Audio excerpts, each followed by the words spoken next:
Waziri Mkuu wa Israel Benjamin Netanyahu amesema kuwa kampeni ya kijeshi dhidi ya Iran inaibadilisha Mashariki ya Kati, huku jeshi la Israel likishambulia maeneo muhimu zaidi huko Teherani, ikiwemo shirika la utangazaji la serikali.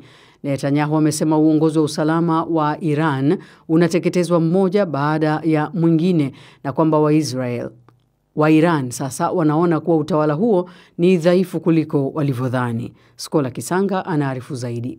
Matamshi hayo ya Waziri Mkuu wa Israel Benjamin Netanyahu yanakuja wakati ripoti zikionyesha kwamba mapigano yanaendelea kati ya nchi yake na Iran. Mbali na kuingiliwa kwa matangazo ya televisheni ya Iran, Israel wanasema kwamba wameharibu ndege mbili za kivita za Iran katika uwanja wa ndege huko Tehran. Tahadhari ilikuwa imetolewa hapo awali katika maeneo mengi ya Israel kutokana na ripoti za uwepo wa makombora ya kurushwa kutoka Iran sasa imeondolewa. Akizungumza na waandishi wa habari, Waziri Mkuu Benjamin Netanyahu anasema wa Iran wanaona serikali yao ni dhaifu zaidi kuliko walivyodhani. Netanyahu anasema uongozi wa usalama wa Iran unaondolewa mmoja baada ya mwingine. Tumeuondoa uongozi wa kiusalama wa Iran, wakiwemo viongozi wakuu watatu wa ngazi za juu, kamanda wa jeshi la anga, maafisa wa intelijensia, na tumemdhibiti pia kiongozi wa mashambulizi. Tunawadhibiti mmoja baada ya mwingine na tunaweza kwenda mbali zaidi. Milipuko ilisikika Teheran muda mfupi tu baada ya Rais wa Marekani Donald Trump kutaka kila mtu kuhamishwa kuondoka katika mji mkuu wa Iran mara moja. Rais wa Marekani pia anapunguza muda wa ziara yake ya G7 kwa sababu ya hali ya Mashariki ya Kati. Trump ameomba baraza lake la usalama wa taifa kukutana, lakini Marekani inasema haishiriki kwenye operesheni ya Israel dhidi ya Iran. Nchini Iran, mwandishi wa BBC anasema barabara zimefungwa na hakuna namna ya watu milioni 10 kuweza kuhamishwa. Kumesikika sauti za milipuko nchini Israel kwa mara kadhaa saa chache tu zilizopita, huku athari za uharibifu bado hazijajulikana. Mapema Jumatatu, Israel ilisema imevamia majengo ya vyombo vya habari vya serikali ya Iran mjini Teheran, huku mashambulizi yakiwa yanarekodiwa moja kwa moja kwenye runinga. Kufikia sasa, Wizara ya Afya ya Iran inasema watu 224 wameuawa na mashambulizi ya Israeli tangu siku ya Ijumaa, huku idadi ya waliofariki nchini Israeli ikipanda hadi kufikia 24. Ni Skola Kisanga. Rais Donald Trump wa Marekani amesema Iran inapoteza vita dhidi ya Israel katika maoni aliyotoa mwanzoni mwa mkutano wa kilele wa G7 unaofanyika Canada, ambao unatarajiwa kutawaliwa na mjadala kuhusu mgogoro huo wa Mashariki ya Kati. Rais Trump ameilaumu Iran kwa kutoshiriki kikamilifu katika mazungumzo kuhusu mpango wake wa nyuklia na kusema kuwa kuna maumivu makubwa kwa pande zote mbili. Victor Kenani anaarifu zaidi. Viongozi wa kundi la G7 wanajaribu kufikia msimamo wa pamoja kuhusu mzozo huo, lakini kuna matarajio madogo kuwa Marekani itakubali wito wa kupunguza uhasama. Kabla ya mkutano, kansela wa Ujerumani Friedrich Merz alisema kuwa nchi za Ulaya zinajiandaa kutoa tamko linaloizuia Iran kumiliki silaha za nyuklia na kwamba Israel ina haki ya kujilinda. Rais Trump amesema Iran inapoteza vita dhidi ya Israel, huku mkutano wa G7 ukianza katika milima ya Rocky nchini Canada, ambapo inatarajiwa mzozo huo utatawala majadiliano. Bwana Trump alilaumu Iran kwa kushindwa kushiriki kikamilifu katika mazungumzo kuhusu mpango wake wa nyuklia. Wangependa kuzungumza, lakini walipaswa kufanya hivyo hapo awali. Nilikuwa na siku 60 na walikuwa na siku 60, na siku ya 61 nilisema hatuna makubaliano. Lazima wafanye makubaliano, na ni chungu kwa pande zote mbili. Lakini ningesema Iran haishindi vita hivi na wanapaswa kuzungumza, na wanapaswa kuzungumza mara moja, wasiwe wamechelewa sana.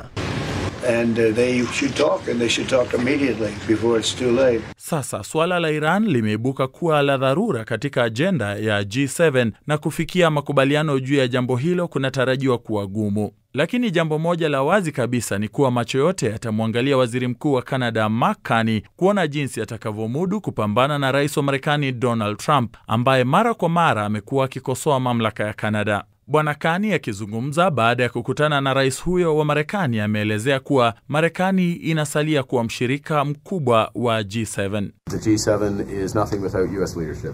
G7 si kitu bila uongozi wa Marekani.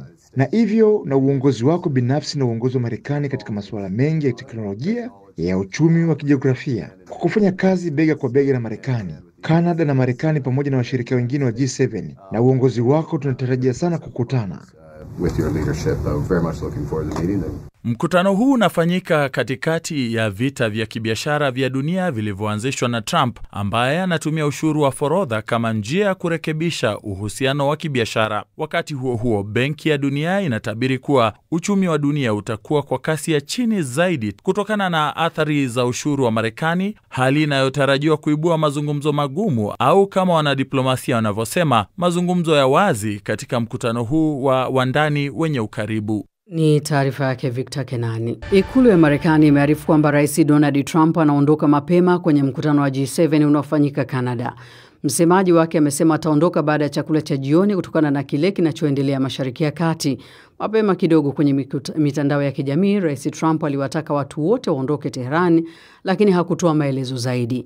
Wakati huo huo, imebainika kwamba Marekani inapeleka rasilimali za kijeshi za ziada katika eneo hilo, huku waziri wa ulinzi Pete Hegseth akisema anataka kuimarisha nafasi za ulinzi za jeshi la Marekani huko Mashariki ya Kati.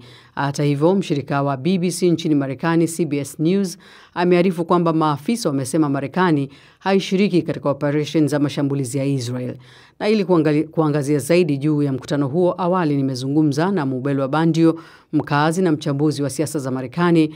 Pamoja naye ni Profesa Egara Kabaji kutoka Chuo Kikuu nchini Rwanda, akiangazia masuala yatakayojadiliwa katika mkutano huo. Vile ninavyoona mkutano wa G7 wa mwaka huu, nafikiri unafanyika katika kipindi kigumu sana cha kihistoria. Dunia inakabiliwa na misukosuko mikubwa, kuanzia mvutano unaosababishwa na Donald Trump hadi vita vinavyoendelea kati ya Russia na Ukraine, pamoja na mgorogoro mkali wa kijeshi kati ya Iran na Israel. Mkutano huu ni jukwaa muhimu la kujaribu kuimarisha mshikamano na kukinga dunia dhidi ya misimamo mikali kama ile ya Donald Trump. Na kwa upande mwingine naona ya kwamba mambo ya Ukraine na Russia ni magumu pia. Kwa upande Ukraine, naona mataifa ya G7 yanatarajiwa kuendelea kuisaidia kwa misaada ya kijeshi na kifedha, na hata kujadili uwezekano wa kutumia mali za benki kuu ya Russia zilizogandishwa kwa ajili ya ujenzi mpya wa Ukraine. Hilo ni jambo ambalo naona litajadiliwa kwa urefu na upana. Naam. Aidha, China lazima itaonywa kutoisaidia Russia kwa njia yoyote inayokiuka vikwazo vya kimataifa. Kuhusu Mashariki ya Kati, naona ya kwamba G7 itasisitiza haja ya kuepusha vita vikubwa kati ya Israel na Iran.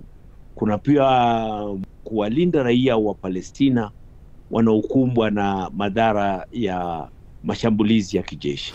Naam, Mubelwa, kwa upande mwingine, kwa mtazamo wako kwa ufupi, kile ambacho unadhani kitajadiliwa katika mkutano huo, lakini mkutano huu unafanyika huko Canada, wamekuwa wakijibizana na utawala wa Trump. Je, unadhani kukutana kwa Trump na McCartney kabla ya mkutano huo kuanza rasmi kutazaa matunda? Ni kiishara tu itaonekana kwamba wamezungumza, lakini wengi tunajua kwamba Trump alishasema kwamba anakwenda na deal lake ambalo amekwisha kuliandaa. Kilichobaki ni kuwakabidhi waweze kusaini kama watataka kuingia. Kwa hiyo kinaweza kikapunguza tension na pengine kuonekana kumekuwa na makubaliano, lakini bado tunatambua kwamba kuna zile 10% ambazo zitakwenda kwa nchi mbalimbali ambazo zitaanza baada ya kukamilika kwa ile siku 90 alizokuwa amesimamisha tariff, lakini sioni akibadilisha chochote kwa sababu kwa mujibu wa Donald Trump anasema kwamba lazima kila mtu ashiriki, na tunaweza tukaona namna gani kitu kingine ambacho kinaweza kujadiliwa ni namna mazungumzo haya labda yanaweza yakaleta mwanga wowote wa nini kinaweza kutokea katika mkutano wa NATO, kwa sababu kuna ile dhana ambayo Donald Trump amejaribu kusukuma kwamba kila nchi ishiriki 5% badala ya 2 kama baadhi ya nchi ambazo zinafanya. Kwa hiyo mazungumzo yake na yeyote aliko pale sidhani kama atabadilisha chochote, kwa sababu tayari Trump wakati anaondoka hapa alisema kwamba anaondoka akiwa na karatasi, kilichobaki ni kuwakabidhi watu wengine wasaini na kukubaliana na kile ambacho anakitaka. Kwa hivyo unadhani viongozi hao wengine wataweza kumshawishi Trump kupunguza ama kutupilia mbali ushuru na vikwazo vya kibiashara ambavyo amewawekea mataifa tofauti? Kitu pekee alichosema ni kama namna pekee ya kupunguza ni kukubaliana na matakwa yake, na baadhi ya watu wanafikiri kwamba matakwa yake ni makubwa sana kukubalika. Kwa hiyo sidhani katika kikao hiki kunaweza kutokea punguzo lolote la namna hiyo. Siamini kwamba itatokea katika kikao hiki. Naam, awali umezungumzia juu ya mzozo wa Ukraine na Urusi. Ni kama mataifa ya bara Ulaya yamegawanyika na Marekani katika msimamo wao. Hili nalo tutarajie litaangaziwa vipi ama litaangaziwa kwa ujumla?